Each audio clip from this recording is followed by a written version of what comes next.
So brother, ఈరోజు situation చాలా different situation మనం చూస్తున్నాం. ఎందుకంటే తెలంగాణ సమాజంలో ఇది కొత్తగా అనిపిస్తుంది. పేరెంట్స్ కూడా పిల్లల పట్ల ఎంత నిబద్ధతగా ఉంటారనేది ఇక్కడికి వచ్చి వాళ్ళు కన్నీళ్ళు పెట్టుకుంటూ చూస్తే మాకు కూడా అనిపిస్తూ ఉంది. సో నిజంగా ఈరోజు గ్రూప్ 1లో జరిగినటువంటి ఏదైతే ఈ పర్టికులర్ సిచ్యువేషను, ఇది రాజకీయ పార్టీలకు వాళ్ళ వేరే అంశాలు ఉండొచ్చు, కానీ కేవలం ఇలాంటి ఉత్తీర్ణులైనటువంటి మీ నిరుద్యోగుల మీద రుద్దడం అనేది ఎంతవరకు కరెక్ట్? ఇంకోటి, రాజకీయ లబ్ధి కోసం వాళ్ళు ఏమైనా చేయొచ్చు, కానీ గవర్నమెంట్ నుంచి మీకు ఏ విధమైన సహాయం కావాలని కోరుకుంటున్నారు? దీని మీద ఏం మాట్లాడాలి? First of all single judgement వచ్చిందండి మాకు.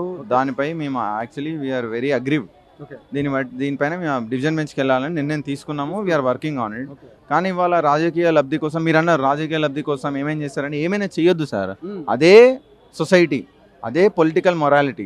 ఎందుకంటే ఉండాలి కదా సార్. ఉన్నాయి అంటారా కదా అంటే ఇక లేవు అనుకోని మనం ఏం చేస్తే కరెక్ట్ అవ్వదు కదా. ఈ రాజకీయ చరిత్రలో అలాంటి సిచ్యువేషన్ ఎప్పుడు చూసారా? సార్ అదే సార్ నేనేమంటున్నా, మనం ఫాలో కావాలి. ఇప్పుడు మేము యంగ్ ఆఫీసర్ సార్, అంటే if you're selected by God willing we're young. మాకు ఏమి ఇన్స్పైర్ చేస్తున్నారు మీరు?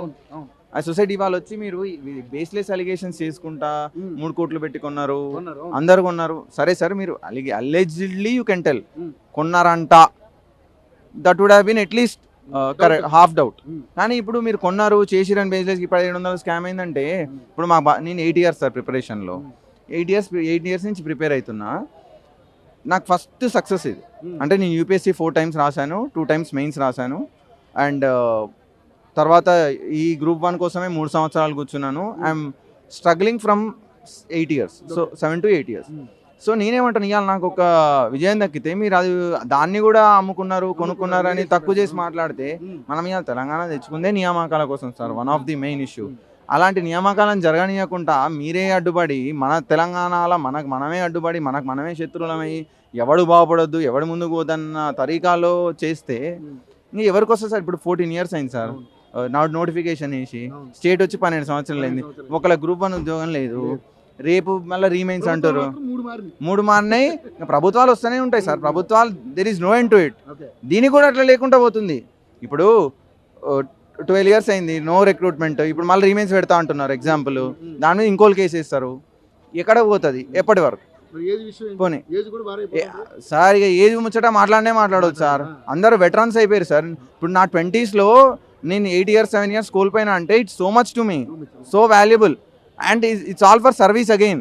నా సొంత అఫ్ కోర్స్ నాకు రెస్పెక్ట్ వస్తుంది, నేను కష్టపడతా అనే నేను తెచ్చుకుంటున్నా. కానీ అది equally important society also sir. నేను అడుగుతున్నాను, 12 సంవత్సరాల నుంచి స్టేట్లో ఒక గ్రూప్ 1 ఆఫీసర్ కూడా లేకపోతే స్టేట్ గవర్నెన్స్ ఎట్లా జరుగుతుంది? మీరు రిటైర్మెంట్ ఏజ్ పెంచుకుంటా పోతే ఓల్డ్ పీపుల్ ఎంత ఇన్నోవేటివ్గా ఆలోచిస్తారు, ఎంత ఎఫిషియెంట్గా ఉంటారు, అందరికి తెలిసిన విషయం అది. Even they are also worried. అరే ఇప్పుడు ఒక ఆఫీస్లో 10 మంది ఉండాల్సిన అక్కడ 5 మంది పని చేస్తే మన తెలంగాణ ఎప్పుడు బాగుపడుతుంది? ఇప్పుడు ఉన్నాయి 560 సార్. ఆ 21,000 మందిలో 560 మంది at end of the day సంతోషంగా ఉంటారు. మిగతా వాళ్ళు బాధలనే ఉంటారు.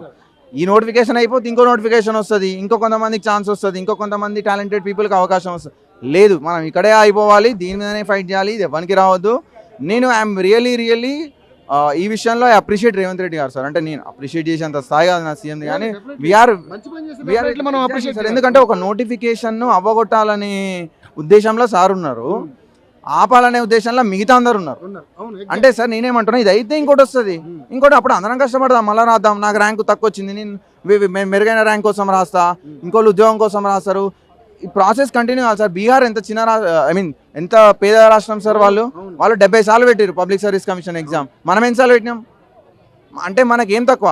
మన తెలంగాణ తెచ్చుకున్న తెలంగాణలో ఉద్యోగాలే ఇవ్వకపోతే వేసిన ఉద్యోగాలు కాన్సెప్ట్ కూడా నీళ్లు నిధులు నియామకాలు. మరి ఆ నియామకాలే జరగని పరిస్థితులలో ఎవరు ఈడ తప్పేవారిది? సమాజానికి తప్ప, పొలిటీషియన్స్ది తప్ప, మరి మీ మెదవలమా? మరి హోల్ సినారియోలా నిరుద్యోగులు తిక్కల మరి మేము చదువుకుంటా సంవత్సరాలన్నీ గడిపి కేసులకి ఒక నిరుద్యోగి కోట్ల చుట్టూ తిరగాలనే దౌర్భాగ్యం ఏం సార్ మన తెలంగాణలో? నాకు అర్థం కాదు. మన తెలంగాణలో అంత దౌర్భాగ్యం ఒక నిరుద్యోగి ఎందుకు పట్టింది? మరి దీన్ని ఎవరు ప్రశ్నించారు? ఇప్పుడు నాకొస్తే మా చుట్టాలే అడుగుతున్నారు, సరే మీ మౌనంగా ఉంటే ప్రాబ్లం ఇదే.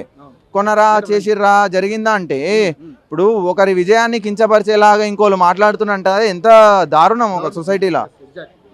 మరి దీన్ని ఎవరో ఒకరు ఖండించాలా, చేయాలా? వేరే రాజకీయ స్వాతంత్రం ఉంది కదా అని అడవులే మాట్లాడితే కరెక్ట్ కాదు కదా. సో ఇప్పుడు గవర్నమెంట్ నుంచి మీరు ఏం కోరుకుంటున్నారు? ఎందుకంటే ఇది ఇష్యూ చాలా పెద్దగా ఉంది. దీన్ని రాజకీయ పార్టీలు కొన్ని వాడుకోవాలని చూస్తున్నాయి.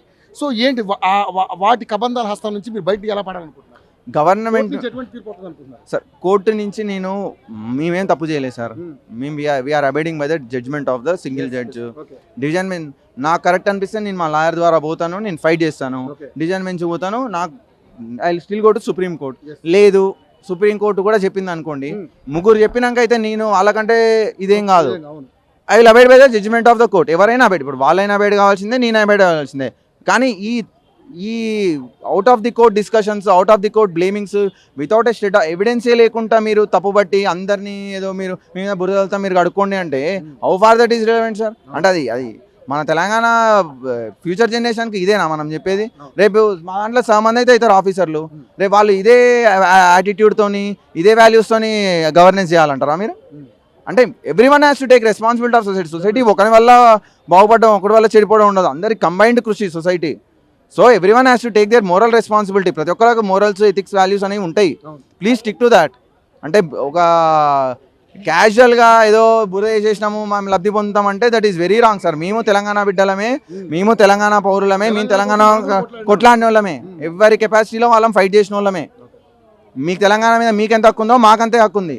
సో మమ్మల్ని ఏదో కించపరిచి, మమ్మల్ని ఏదో తక్కువ చేసి మీరు లబ్ధి పొందాలనుకుంటే that is very wrong. My sincere request also, please strengthen the institutions. వాళ్ళు అది కాన్స్టిట్యూషనల్ బాడీ సార్. ఇలా టీజీపీఎస్సీ నేను అందరు తక్కువ చేసి తప్పులు జరుగుండొచ్చు, తప్పులు జరిగిన ఇంకో ఛాన్స్ ఉండదు ఎవరికి. ఒక కాన్స్టిట్యూషనల్ బాడీని ఏదో చిన్న దానిలాగా కనీసం కన్సిడర్ చేయకుండా ఇవాళ బేస్లెస్ అలిగేషన్స్ చేస్తుంటే ట్రాన్స్పరెన్సీగా ఎట్లా వర్క్ అవుతాయి సిస్టమ్స్? గవర్నమెంట్ నుంచి దీని మీద సానుకూల స్పందన వస్తుంది అనుకుంటున్నారా? మేమైతే ఎక్స్పెక్ట్ చేస్తున్నాం సార్. ఇక వస్తుందా అంటే సో ఫార్ ఎగ్జాక్ట్లీ వాళ్ళు ఇచ్చిన notification they are hellbent to give the exam. ఆ రోజు కూడా ఆపాలనుకున్నారు, బట్ వీ స్టిల్ రోట్. ఇంత కష్టంలో మేము ఫైట్ చేసినాము, ఇంకా కూడా ఫైట్ చేస్తాము. మన తెలంగాణ బ్లడ్లో ఉంది ఫైట్ చేయటము. Will see what happens. Thank you brother. మీ కోరిక నెరవేరాలి, సక్సెస్ అవ్వాలని మనస్ఫూర్తిగా కోరుకుంటాం మేము కూడా. మీకోసం అవసరమైతే ఎంత దూరాన్ని మేము కూడా వస్తాం.